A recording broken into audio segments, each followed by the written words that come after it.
নমস্কার।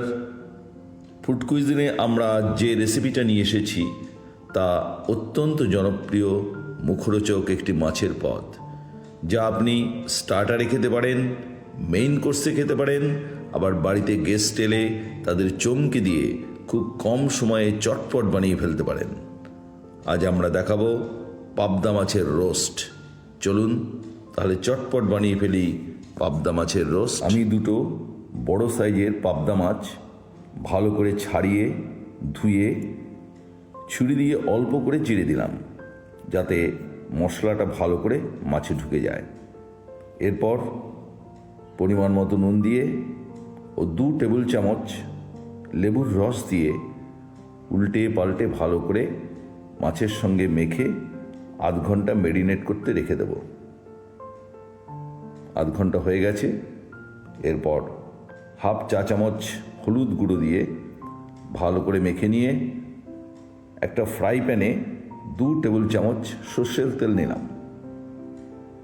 তেল ভালো করে গরম হলে একে একে মাছগুলো দিয়ে হালকা ভেজে নেব। একটা দিক ভাজা হয়ে গেছে, উল্টে দেব। পাবদা খুব নরম মাছ, তাই সাবধান উল্টাতে হবে যেন ভেঙে না যায়। মাছ ভাজা হয়ে গেছে, ভাজা মাছ তুলে রেখে দিলাম।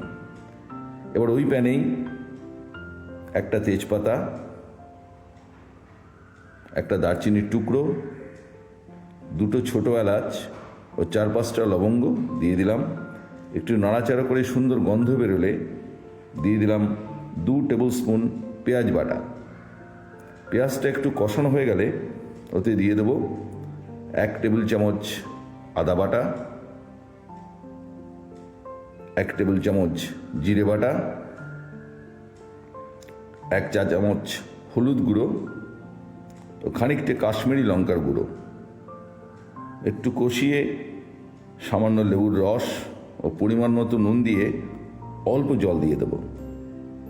ভালো করে মশলার সঙ্গে মিশিয়ে এরপর গ্রেভিটা ফুটলে ভাজা মাছগুলো দিয়ে ওভেনটা লো ফ্লেম করে ঢাকা দিয়ে দেব। 5 মিনিট পরে ঢাকা তুলে উল্টে দিলাম, আবার 2 মিনিট ঢাকা দিয়ে রাখবো। বাস, এবার হয়ে গেল পাবদার রোস্ট। মাছের ওপরে একটু গরম মশলার গুঁড়ো, একটু ধনেপাতা কুচিয়ে ছড়িয়ে দিলাম। খেয়ে দেখুন, এর মুখরোচক স্বাদ সত্যি ভোলা যাবে না। ভালো লাগলে লাইক, শেয়ার, সাবস্ক্রাইব, কমেন্ট করতে অবশ্যই ভুলবেন না। নমস্কার।